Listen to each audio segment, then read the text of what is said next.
Swear.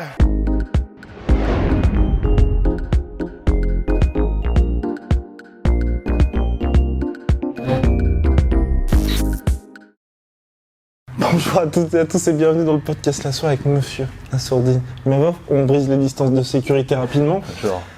Alors, bravo déjà, parce que ça y est, Monsieur qui est combattant dagestanais au MMA Factory, qui a eu une année 2019 explosive. Là, 2020, ça a pris un petit peu son temps, mais là, enfin, ça y est, Contender Series, c'est sûr. Et puis, il y a aussi le contrat avec Ares. Ma vraie question, c'est, au début, tu étais un peu, tu vois, Morgan Charrière. Ouais. Morgan Charrière était dans une situation pas similaire à toi, mais où tu vois, il était sous les radars. Il a fait cette émission avec Kameto, donc qui est sur les réseaux sociaux. Il y a eu les résultats qui sont arrivés. Aujourd'hui, il a explosé. Toi, très longtemps, je pense que tu es d'accord, tu faisais partie du Factory, mais on parlait pas spécialement de toi. Et là, tu as enchaîné 2 combats, ces 2 combats qui t'ont propulsé, et là maintenant, monsieur est quasiment à l'UFC. Donc c'est quoi? C'est avec Fernand Lopez, qui est ton head coach, tu as eu une discussion? C'est juste, comme j'ai dit, je pense que c'est une période. Quand j'étais venu à la MMA Factory, c'était en 2016. Ok. En 2016, c'était un peu compliqué avec le combat. Enfin, des fois c'est moi qui me blessais, des fois c'est mon adversaire. Donc j'étais pas assez actif. D'accord. Pour le combat. Donc voilà, ça durait, je restais patient, etc. Et puis en 2010, c'est là que ça s'est explosé, les combats sont venus. C'était la période du... Attends, quand tu dis ça, c'était 2010 en 2019. 2019, oui, voilà. Ok, 2019. C'était en 2019, j'ai enchaîné les combats, j'en ai fait 4 ou 5, 4 je pense. Et je les ai tous gagnés et c'est là que l'opportunité est venue. J'ai signé à Arès. Au début, je devais prendre, c'est pas Jonathan Munier que je devais prendre. Non, Jonathan Munier, c'était une short notice, je crois, d'une semaine ça. ou quelque chose non, comme ça. Plus, Non, plus. C'était une short notice de 3 semaines, 3 ou 4 semaines. Autant pour moi. Ouais. et non, au début, je devais prendre un Mexicain qui était aussi pas mal, qui avait enchaîné 13 victoires pour 0 défaite. Donc lui, c'était un lutteur, c'était un autre travail. Donc bref, lui, tu sais, il a eu des problèmes de visa, etc. Il n'a pas pu décoller. Et finalement, Jonathan Munier. Finalement, on m'a proposé Jonathan Munier. J'étais super content parce que je le connaissais, tu sais, déjà. Ok. Dans le monde du MMA, il était un peu quand même connu. Je le connaissais déjà, ça m'a encore plus motivé, tu sais, j'étais content. Et voilà, je me suis entraîné encore plus dur. Et tu t'attendais à ce finish? Parce que je vous invite, d'ailleurs, je crois qu'il est disponible sur la chaîne YouTube d'Ares. La finition, c'est parce que monsieur, son surnom, c'est le Russian Sniper. Attention, et c'est vrai que dès que tu l'as touché, t'as vraiment cet instinct de tueur, entre guillemets, où toi, tu laisses pas du tout respirer les gars. Dès que tu sens que le mec est blessé, ça y est, faut que tu le termines. Ça, c'est depuis le début que t'as ça, ou comment ça s'est passé? T'as eu des discussions avec Fernand Lopez? Non, tu sais, si tu regardes ma carrière, sont quasiment tous mes combats, je les ai quasiment terminés en première round. Exact. Soit soumission, monter, soit KO. Non, c'est vrai. Sur mes 8 victoires, j'en ai 7 au premier round, soit soumission, soit KO.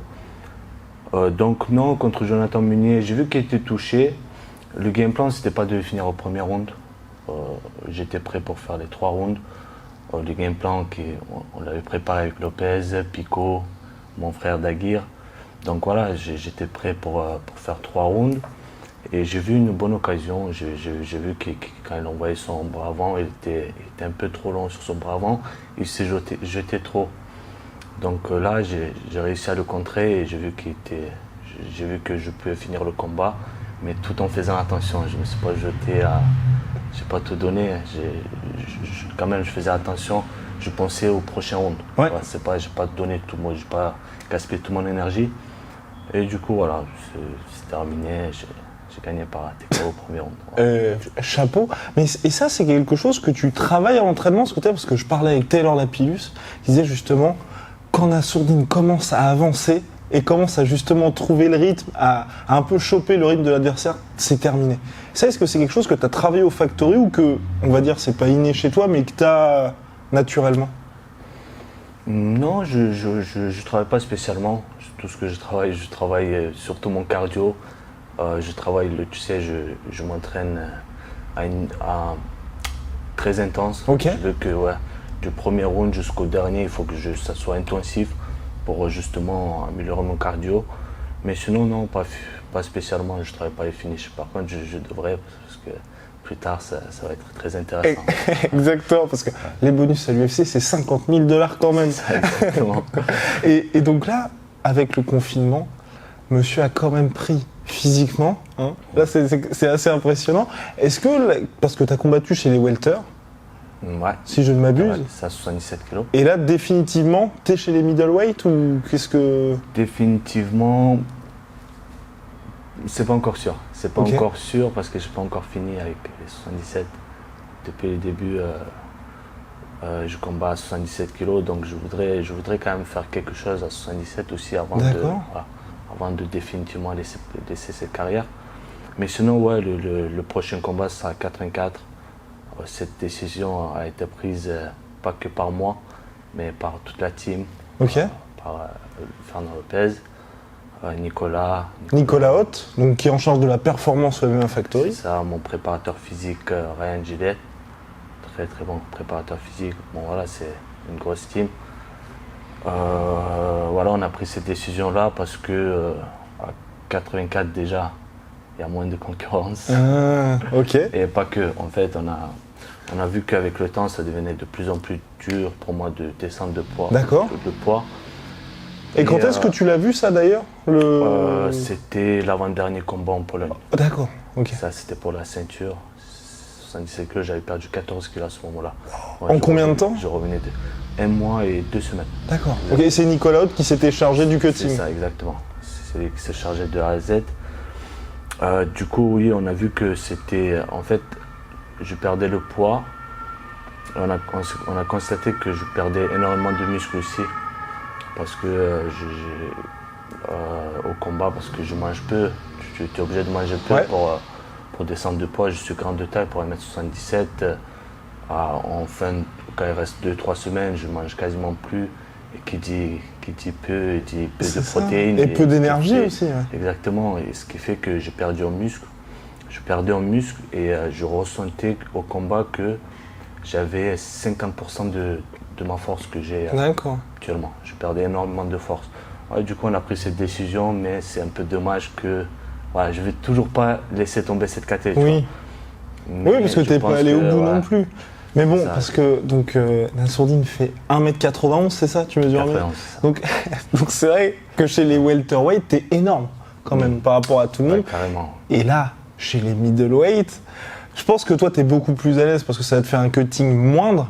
Mais c'est vrai qu'il y a des monstres dans la catégorie. Quand tu regardes le top du top, je pense pas à Adesanya, parce que c'est le top du top, mais ce que je veux dire, c'est que physiquement, tu vois, je pense qu'il est un peu comme toi. Je pense un peu à Costa. Exactement. Quand tu vois des gars comme Costa, des gars comme Romero, est-ce que tu commences déjà à te dire oh là, va falloir y aller? Ouais, c'est sûr, des fois, je me pose des questions, sans stock. Mais le truc, c'est que ça fait pas tout. Ça fait pas tout. Après, tu as la vitesse, la précision, la vivacité, tu sais, il y a tous ces trucs-là. Donc, je pense qu'avec un bon game plan, je pourrais. Bon, on va pas. Je pense que. Oui, non, complètement. Et là, maintenant, avec le fait de te dire, ça y est, l'UFC, ça devient une réalité pour toi, est-ce que tu commences à avoir des combats un peu rêvés, entre guillemets, où tu vois, tu te permettais pas avant de te dire bon, bah là, je vais pouvoir affronter tel ou tel gars, mais maintenant, tu vois, avant de t'endormir, tu fais ce serait quand même pas mal de faire ça. Ah oui, carrément. Et je vais te dire plus, je rêve, depuis que j'ai commencé le MMA, je rêve de l'UFC, je rêve dans ma tête, c'est comme ça.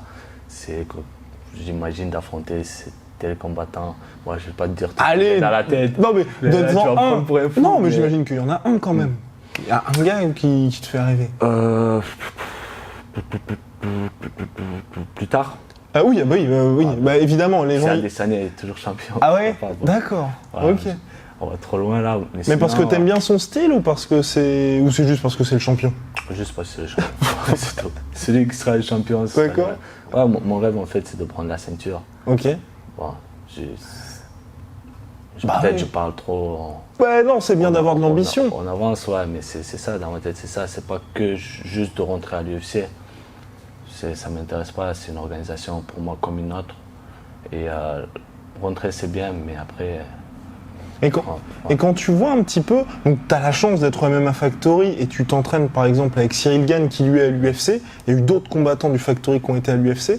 Toi, qu'est-ce qu'il y a que j'imagine que tu pioches des choses dans leurs entraînements ou alors au contraire tu fais ta vie un petit peu de ton côté? Oui, déjà ça motive beaucoup de s'entraîner avec ces mecs-là, c'est énorme. Cyril Gane, c'est le futur, c'est sûr et certain. Puis après, il y a d'autres combattants comme un peu moins connus, comme Ahmed Salamov, un tueur à gages en lutte, Slim, John, mais il y en a plusieurs. Je prends un peu de tout le monde. Je prends un peu de tout le monde, pas spécialement des gars qui ont. Tu vois ce que je veux dire? Je prends un peu de tout le monde, mais sinon j'essaie de garder quand même mon style. Mais sinon, les bonnes choses, je les prends. Par exemple, Cyril, son déplacement, j'aime bien comme il se déplace. Et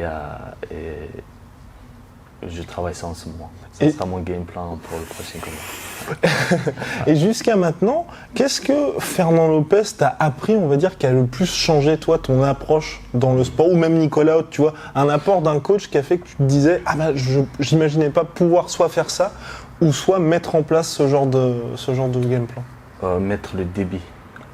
D'accord. Plusieurs coups avant, bon, on ne s'est pas connu avant. Quand j'étais venu à MMA Factory, j'étais plus. Je viens de la boxe anglaise déjà. Et mon style, c'était de combattre en corps à corps. Mm-hmm. Je combattais beaucoup en corps à corps et j'envoyais un coup, maximum un. J'encaissais deux. Et j'avais toujours peur de ne pas avoir assez de cardio pour finir les rounds. D'accord. Avant, en boxe anglaise, c'était 3 rounds. Donc, je sous-estimais toujours mon cardio. Du coup, c'est ça, il m'a appris que. Il m'a montré que j'avais un bon cardio et que c'était dans la tête et il m'a appris à débuter beaucoup. Et comment ça s'est passé ça pour qu'il y ait le déclenchement justement dans ta tête que tu passes de peut-être que si là j'accélère, je vais galérer dans le prochain round à bah, je peux me permettre justement de lâcher les chevaux? Ouais, c'est avec le temps. D'accord. Vraiment, c'est pas venu du jour au lendemain. Ça a pris du temps quand même. Ça a pris énormément du temps. J'entendais toujours Lopez crier « Allez Nassau, allez, débit, envoie les coups, relâche les mains ». Donc ouais, non, ça a pris beaucoup de temps. Et là, ça y est, maintenant, 2019, superbe année, 2020, on va valider tout ça. Et comment ça se passe, on va dire, l'avant pour un combattant qui est comme toi, qui est jeune, donc tu as 24 ans aujourd'hui, mais tu vois, tu étais considéré comme espoir, on va dire du MMA, mais espoir sous les radars. Donc toute cette période-là où tu es un petit peu obligé de ronger ton frein, tu n'as pas forcément de combat, et tu te dis, j'ai envie de progresser, mais il n'y a pas d'opportunité qui se présente finalement. Donc comment ça se passe cette période-là? Tu veux dire l'époque où c'était l'époque 2017 où j'avais pas. Ou non, ou même, enfin tu vois, même avant un petit peu l'explosion, tu vois. Genre quand t'étais, il y a un moment, t'as été à 3-2, je crois, comme bilan. 3-2, ouais. Ouais, quand t'étais à cette période-là, comment est-ce que tu t'es dit, bon, les rêves du UFC, c'est peut-être plus possible. Comment est-ce que tu te sentais à ce moment-là mentalement? Non, franchement, j'y croyais toujours. J'essayais de rester motivé. Je venais tous les jours à l'entraînement. S'il y avait des jours où j'avais pas envie, pas de motivation, je prenais quand même, sans réfléchir, je prenais le sac, j'allais à l'entraînement. Ça me faisait du bien. Et en fait, à l'époque, je comptais beaucoup sur les short notice aussi. Donc, tu sais pas quand est-ce que tu vas combattre. Exactement. Demain, peut-être je vais combattre cette semaine. Ah non, ben, ça sera la semaine prochaine. C'était comme ça à chaque fois. Je vais combattre bientôt, dans un mois. Et le temps est passé vite. C'était pas. Voilà, je restais focalisé. J'arrêtais jamais de m'entraîner. Oh là là. Eh ben superbe, comme quoi le travail paie. Et aujourd'hui, est-ce que tu préfères justement ce côté un petit peu adrénaline d'avoir les combats en short notice? Parce que mine de rien, le combat contre Joe Meunier, c'était en short notice. Et c'est peut-être, en tout cas moi je pense, ton plus beau combat jusqu'à maintenant, parce qu'il y a le nom, il y a le finish, et puis il y a eu beaucoup de résonance. Toi, tu préfères être en short notice ou avoir beaucoup de temps pour préparer un combat? Non, je préfère quand même avoir du temps. Okay. Ouais, j'aime bien quand c'est carré, tu vois. De préparer le game plan, de travailler le truc. Je suis bien, quand c'est comme ça, je suis bien physiquement et psychologiquement. Mais après, quand c'est un short notice, ça me va aussi. Donc c'est pas plus mal. Ce qui est bien avec le short notice, c'est que c'est des opportunités en fait. Exactement. Tu vois, c'est quand tu as un short notice que tu dois affronter un bon nom, tu t'acceptes et tu vas. C'est ça. Et cette discussion-là, est-ce que tu les as avec Fernand Lopez, parce qu'il y a aussi la structure Management Factory qui s'occupe de ta carrière, est-ce que tu as ces discussions-là aussi à dire, bon, c'est un short notice, mais c'est vrai que si tu gagnes, ça va t'ouvrir des portes? Ou est-ce que tu vois toi uniquement le sportif? Non, pas tout le temps. Moi j'essaie de ne pas m'occuper de cet aspect-là. Je fais confiance à mon équipe. Ils gèrent très bien. Bah oui, vous pouvez le voir. Hein. Ouais, ils gèrent très bien, je leur fais confiance et je préfère rester focalisé sur ce que j'ai à faire moi. Et jusqu'à maintenant, du coup, comme toi tu t'occupes pas du tout de cette partie-là, quand il y a des adversaires, est-ce que ça t'est déjà arrivé de te dire on va peut-être pas prendre ce combat-là? Non. Non, parce que je sais que quand on propose cet adversaire-là, je sais que derrière, Lopez, par exemple, il a dû regarder ses combats une centaine de fois, et puis Benjamin, Nico, toute mon équipe, quoi. Et donc, comme j'ai dit, je leur fais confiance, et non, il n'y a pas de j'affronte tout le monde. J'affronte tout le monde. Et le travail paie. Et là, il y a aussi ton frère, donc Dagir Imavov, qui est combattant. Ouais. À quel point est-ce que ça aide d'avoir un frère, ou un membre de sa famille, qui est aussi exactement dans la même mouvance, parce qu'il a un bilan de 12-3-1 ou 12-2-3, ou 12-2-1, pardon. Ouais, c'est ça. À quel point ça aide, d'avoir un frère qui est combattant aussi? Ah oui, ça aide beaucoup. En fait, on se tire vers le haut. Quand par exemple, à un moment, on vivait dans le même appartement, quand il y en a un qui ne veut pas aller à l'entraînement, c'est l'autre qui pousse. Si c'est moi qui a la flemme, c'est mon frère. Mais c'était plus souvent mon frère qui me poussait. C'est pas moi. Donc ouais, non, ça aide beaucoup, ça aide carrément. Et il a été là dans les nombreuses victoires et dans les petites défaites malheureusement. Est-ce que ces moments-là, c'est aussi on va dire, ça vous rapproche un petit peu, parce que c'est vrai qu'une défaite en MMA, c'est jamais très simple à surmonter. Vous deux, est-ce que vous avez des discussions quand c'est arrivé de dire là il va falloir modifier ça, ou alors il y a ton frère d'un côté et le MMA Factory, le coaching staff de l'autre? Non, bien sûr, ça nous arrivait déjà. C'est avec la team qu'on en discute. Ensuite, à la maison, c'est sûr qu'on regarde le combat plusieurs fois. On cherche les erreurs qu'on a fait. Puis voilà, par exemple, je me rappelle ma dernière défaite en Pologne. Ça remonte à 3-4 ans. Mais heureusement qu'il était là, parce que mentalement, j'étais très bas. Okay. J'étais très très déçu. Et il était là, à mes côtés, à me dire « c'est rien, t'es encore jeune ». Et voilà, c'est très important d'avoir... Et donc là, il sera du voyage pour lui. T'imagines avoir toujours ton frère avec toi pour tous les combats, de toute façon? Ah oui, carrément, bien sûr. Ça me motive beaucoup. Est-ce qu'il y a des moments où justement, il y a eu pas un passage de relais, mais dans le sens où ton frère, quelque part, il te connaît mieux que personne. Donc tu vois, par exemple, un moment où tu as Lopez ou Nicolas qui vont te donner des instructions par rapport au combat, et lui il fait « Ah non, peut-être que Nassourdine, là, il pourrait peut-être faire autre chose ». Est-ce qu'il apporte aussi ça un petit peu par rapport à eux, qui fait que tu as d'un côté un coaching staff qui est au top du top, mais de l'autre ton frère qui, comme lui, te connaît, mais depuis que... voilà quoi, c'est ton frère. Donc est-ce qu'il t'apporte ça aussi?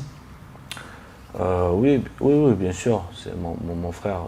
Il m'apporte déjà, avant le combat, il m'apporte beaucoup de motivation. D'accord. Il me parle avant le combat, tu vas faire ça, tu vas faire ci. Et par contre, au combat, il essaye de pas trop parler, il essaie de parler à Lopez. Et quand il veut me faire passer le message, en fait, c'est la stratégie un peu, il dit à Lopez, et Lopez me fait passer le message. D'accord. Donc pendant le combat, j'entends que la voix de Lopez, ou si c'est notre coach, voilà, il fait passer le message comme ça. Et jusqu'à maintenant, donc tu parlais du combat contre Jomini, où c'est toi qui as fait les ajustements tout seul. Tu t'es rendu compte et tu as saisi cette opportunité-là, mais est-ce qu'il y a un combat, sur les 10 combats que tu as eu dans ta carrière professionnelle pour l'instant, où il y a eu un moment au cours du combat, Lopez ou un des membres de ton coaching staff qui t'a dit « faut que tu fasses ça » et bingo, tu as saisi cette opportunité-là? Tac, tac, tac. Ah, il faut réfléchir un peu. J'espère que tu vas couper cette partie. Mais oui, bien sûr, j'écoute pas que sur un truc, sur beaucoup de trucs. J'écoute, franchement, mon coin, je l'écoute, comme je t'ai dit, je leur fais grave confiance. Et quand ils me disent de faire un truc au combat, j'écoute très attentivement. Parce que même quand ils me disent, mets le coup en bas, je vais mettre le coup en bas, attention à ses crochets, je vais faire attention, ramène-le au sol, je vais ramener au sol. Et ouais, non, j'écoute mon coin et il n'y a pas eu de ce moment-là où, comme tu dis. Pour l'instant, donc Monsieur Imavov est daguestanais. Voilà. Est-ce que tu gardes, on va dire, des liens avec ta région d'origine ou est-ce qu'au contraire, maintenant, par exemple, sportivement, c'est uniquement le Factory? Est-ce que tu vas faire des stages là-bas? Comment est-ce que ça se passe exactement? Non, pas vraiment. La dernière fois que j'ai. Non, pas vraiment. Depuis, ça fait un petit moment quand même, je suis plus retourné au Daghestan. Non, depuis que je suis à la Factory, j'ai bougé nulle part. Mais est-ce que tu comprends, toi, aujourd'hui, qu'il y a une espèce une invasion de combattants daguestanais à l'UFC? Parce qu'il n'y avait pas ça il y a quelques années. Aujourd'hui, tu vois, dans de multiples catégories, les meilleurs viennent du Daghestan. Et toi, même si aujourd'hui, tu es un pur produit du Factory, les médias étrangers, avant de dire que tu viens de Paris, diront c'est un Daguestanais, même si, comme tu l'as dit, tu n'as pas forcément de lien sportif avec cette région à toi. Est-ce que tu comprends ça? Tu sais, au Daghestan, déjà parce que la lutte, tu sais qu'en MMA, ouais. Ça prend la première place. Si tu es lutteur, tu as plus de possibilités d'aller loin. Déjà, ce sont quasiment tous des lutteurs au Daghestan.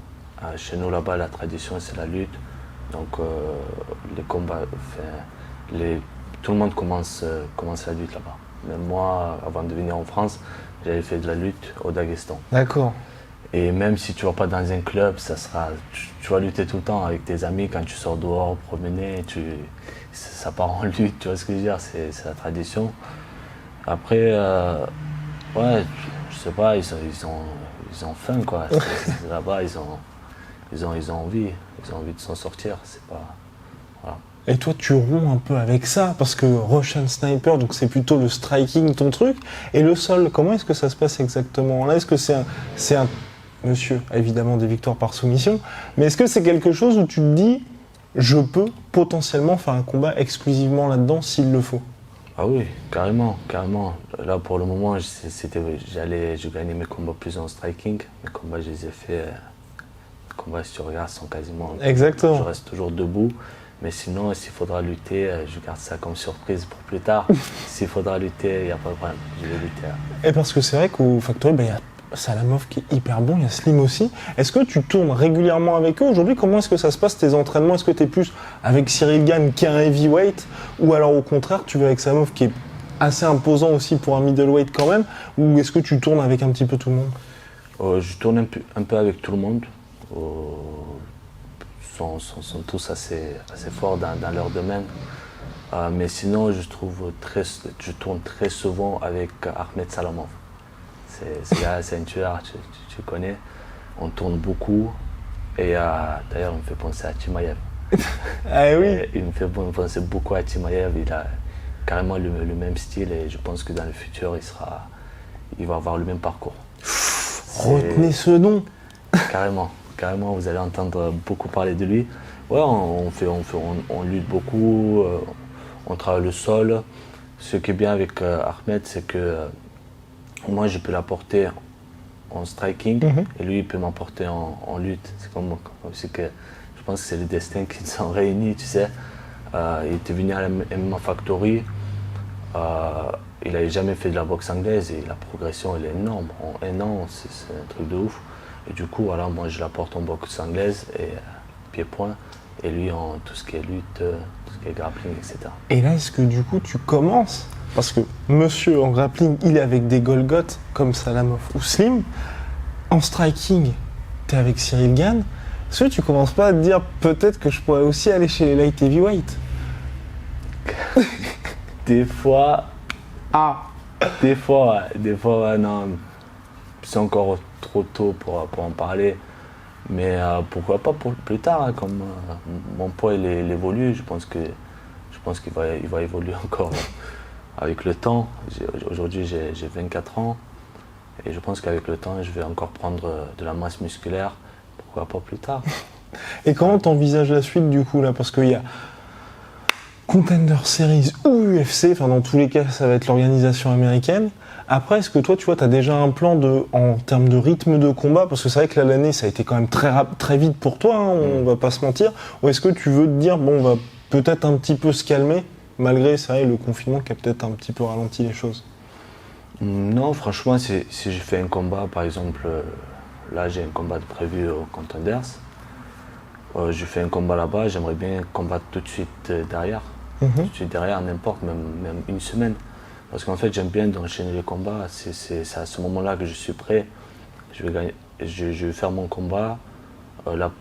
Toute la préparation, en fait, ça va m'éviter de faire un combat, de me laisser aller, comme je fais d'habitude, partir en vacances chez mes parents dans le sud et me laisser aller. Je préfère enchaîner et toujours rester en forme. Pendant que je suis en forme, enchaîner les combats et puis faire la pause. Et quand tu vois ce qu'a fait, bon, tu vas excuser ma prononciation parce que bon, c'est pas ce qu'a fait Khamzat Chimaev là sur ces 2 combats et puis ensuite tout le buzz qu'il a créé. Est-ce que toi, tu pourrais, je sais pas, hein, potentiellement te dire avoir cette attitude là aussi qu'il a, parce qu'il y a eu les performances dans la cage, mais après le fait de dire je veux tout le monde, je veux Donald Cerrone, je peux combattre en middleweight, je peux combattre en welterweight, je peux combattre en lightweight, je peux combattre dès la semaine prochaine. Est-ce que toi tu te prépares aussi à ça, de dire quand il va y avoir le micro, tu vas peut-être être obligé de dire Là il y a du boulot là. Déjà je suis pas très à l'aise devant les caméras. Des fois je pense. Je pense, tu sais, de nos jours c'est très important, le trash talking, de parler, c'est ce qu'ils cherchent, tu sais, ça fait du show, le buzz, etc. Et c'est ce qu'ils cherchent l'UFC, donc au bout d'un moment on sera obligé de parler. Mais déjà, attends, peut-être que je raconte n'importe quoi, mais à Arès, t'avais pas demandé le bonus lors de la post-fight interview? Ouais. Donc voilà. Je crois que je l'avais pas demandé au micro. Si, t'avais demandé au micro. Ouais. Et ça, c'était quelque chose que t'avais préparé avant ou c'est venu naturellement? Non, c'est venu naturellement. D'accord. C'est avec les émotions. Ok. Après le combat, c'est venu tout seul. Et donc juste parce que j'ai regardé la plupart de tes combats et c'est vrai qu'il y a pas, c'est assez rare, tu vois, qu'il y ait une explosion chez toi, tu vois, il y a des mecs, c'est la délivrance et tu sens qu'ils lâchent tout. Toi, tu restes quand même, t'arrives à maintenir un petit peu le contrôle et à rester assez réservé. Et justement, quand c'est de l'après-combat comme là où t'as rompu avec ta timidité, entre guillemets, est-ce qu'il y a des moments comme ça où t'as intérieurement, certes, lâché prise, par exemple, je sais pas moi, le titre en Pologne ou d'autres combats où t'as fait j'ai réussi à le faire? Non, tu dirais genre...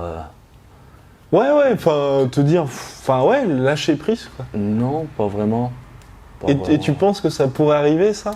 Je sais pas, je te dirais quand ça va arriver, je te tiendrai au courant. Parce que j'imagine quand même que quand tu auras la ceinture UFC, tu te diras, tout ce travail... Là, ouais. C'est pas... Ouais, je comprends mieux ta question. Ouais, c'était arrivé contre Jonathan Meunier, quand c'est fini, où j'ai dit à Kevin Pico qui me coachait ce soir-là. Complètement. D'ailleurs, c'est Pico, mes coachs, c'était Daguir et Tonton. Et je leur ai dit, en fait, tout ça pour ça, toute cette préparation pour ça, parce que la préparation était hardcore. D'accord. Ouais. Et le combat, s'est fini super vite. Et du coup, je lui ai dit tout ça pour ça, finalement. Oh, mais quand tu dis tout ça pour ça, c'est-à-dire, tu as vu pourquoi tu avais travaillé, ouais. Oui, j'ai vu pourquoi j'ai travaillé, mais je veux dire, je sais pas, t'étais frustré je un peu? m'attendais à plus, à donner plus d'efforts, me montrer ce que je vaux, plus que, tu vois ce que je veux dire? Ouais. Genre, je sais pas, pour montrer aux spectateurs ce que j'ai travaillé à l'entraînement. C'est vrai que ça a été rapide. Assez vite, ouais. Mais en tout cas, un sacré combat, donc le dernier à Arès. Et là, pour les combattants actuels, est-ce qu'il y en a en particulier qui, toi, que t'aimes bien regarder? Parce qu'il y a certains combattants, tu vois, par exemple, qui n'ont pas du tout qui se concentrent uniquement sur eux. Toi, est-ce que tu regardes les Fight Night? Est-ce que tu regardes les UFC numérotés? Et est-ce que quand tu vois tel ou tel gars, tu fais « Ah, j'aimerais bien réussir à faire ça ». Honnêtement, je regarde pas tant que ça. Franchement, les combats, ces derniers temps, je regarde pas trop. Parce que je passe tellement de temps à la salle, tu sais, les sparring, les entraînements, ça m'épuise tellement que quand je rentre à la maison, j'ai envie de sortir de tout ça. Tu veux faire autre chose, ok. Ouais, exactement. Mais sinon, de temps en temps, ouais, je regarde, il y a des, tu sais, je regarde, il y a des styles qui me plaisent, je regarde ce qu'ils font, j'essaie de prendre des bonnes choses. Tu sais, quand je vois un bon coup, une bonne technique, même au sol, j'essaie de le reproduire le lendemain au combat, à l'entraînement, pardon. Et du coup, voilà. Et donc quand tu regardes, tu as deux catégories, donc là pour toi, welterweight et middleweight, tu as deux champions où pour l'instant, par exemple Adesanya contre Costa, il part favori. Ousmane a confirmé contre Masvidal, mais c'est deux vrais champions, tu vois, forcément ils sont pas là par hasard, mais tu vois, on se dit ils vont peut-être rester pendant longtemps, ils ont deux styles complètement différents. Toi, quand tu vois Kamaru Ousmane, est-ce que tu arrives à expliquer pourquoi il domine autant? Ouais, je pense qu'à ce niveau-là, ça se joue beaucoup aux petits détails, que pas tout le monde qui les voit. Par exemple, faire très attention quand, par exemple Khabib, on va prendre l'exemple. Et certes, c'est un technicien, mais quand il combat, il fait pas des trucs de ouf. Il rentre dans les jambes comme tout le monde. Et puis à ce moment-là, c'est des petits détails qui jouent, qu'il arrive à ramener après, c'est la puissance, etc. Je pense que Kamaru Ousmane, c'est pareil. Il a beaucoup de puissance déjà, la puissance ça doit être énorme. Et ensuite, je pense qu'il joue sur des petits détails comme, tu sais, te déséquilibrer au bon moment, d'enlever les appuis, tu sais, quand tu mets la main, hop, tu enlèves la main, tu tombes. Tu vois ce que je veux dire? Je pense que ça se joue beaucoup à ça. À ce niveau-là, c'est que des petits détails. Et pour poursuivre sur Kamaru Ousmane, il a aussi cette capacité, tu vois, il impose un rythme, et puis tu tiens, et puis au bout d'un moment, le mec, il coule. Toi, est-ce que ça t'est déjà arrivé à l'entraînement d'être dans des situations comme ça, où avec Lopez, justement, il disait « Nassour, faut que tu mettes du débit », et il attend pas le point de rupture, mais tu vois, faire en sorte justement de repousser tout ça. Est-ce que ça t'est déjà arrivé, toi, d'être dans des situations où se retrouvent finalement les adversaires de Kamaru Ousmane, où t'es en sparring ou à l'entraînement, et là, t'en peux plus, mais faut que tu continues? Ah oui, carrément. Au sparring, en fait, à chaque fois quand je viens à un sparring, j'essaie de me donner au maximum. En plus, on a 2 fois dans la semaine le sparring, et c'est des sparring durs, et c'est là qu'il faut se donner.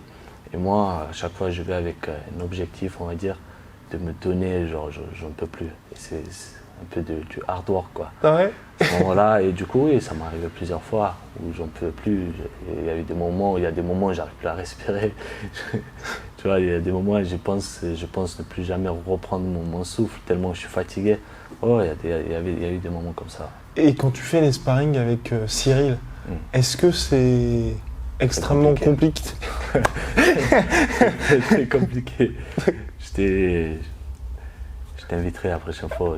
Quand tu vas venir au sparring la prochaine fois, tu verras. Non, mais parce qu'on a vu quelques images, puisque Rust est régulièrement ici. Et ça pour toi, quand tu fais les sparring avec Cyril, c'est toi aussi qui as envie de t'imprégner de ce qu'il t'apporte, ou au contraire, c'est vraiment plus pour lui l'entraîner, ou c'est tous les deux à chaque fois pour préparer vos 2 combats? Après, ça dépend. Là, par exemple, la dernière fois que je tournais avec lui, c'était pour son combat. Tu sais, il devait prendre. Oui,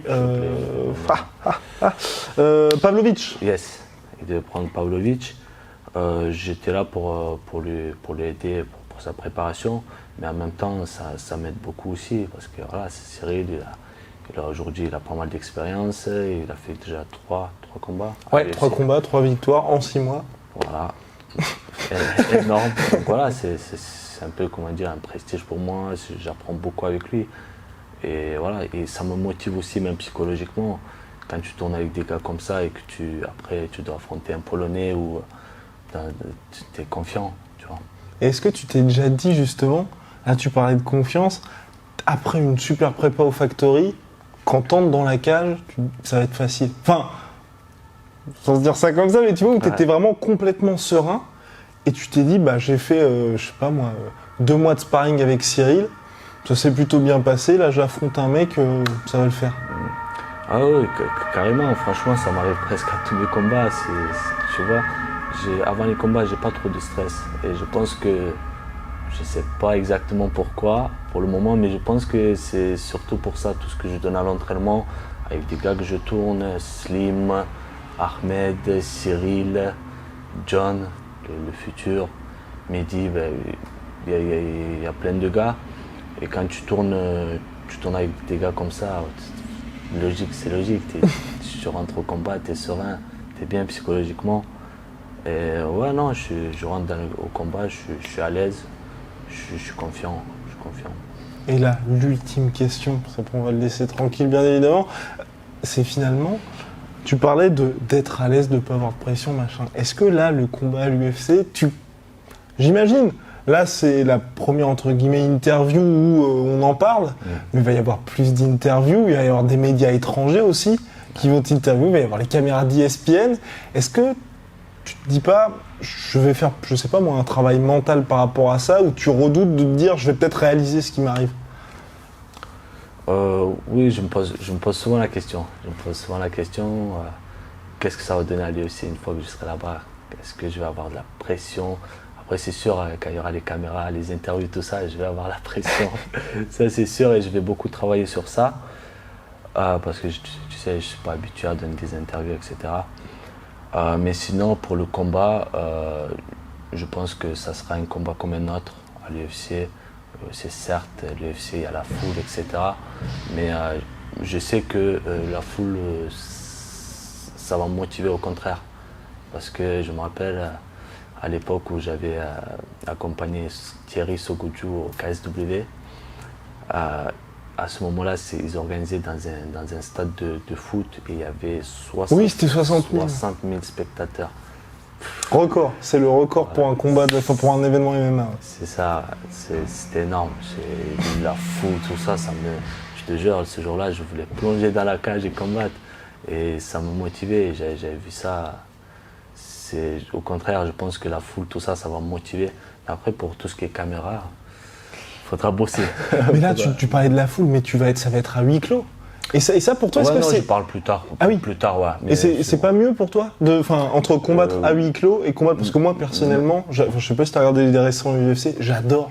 Parce que t'entends les instructions des coachs, t'entends aussi le bruit, tu ressens vraiment beaucoup plus les trucs. Toi, tu préfères quand il y a du public ou au contraire quand c'est... pour l'instant, t'as pas combattu à huis clos d'ailleurs. Non, pour le moment non. Pour le moment non, mais j'imagine un peu ce que ça doit donner et non, franchement, je préfère quand il y a du monde. Ok. Parce que ça me motive grave.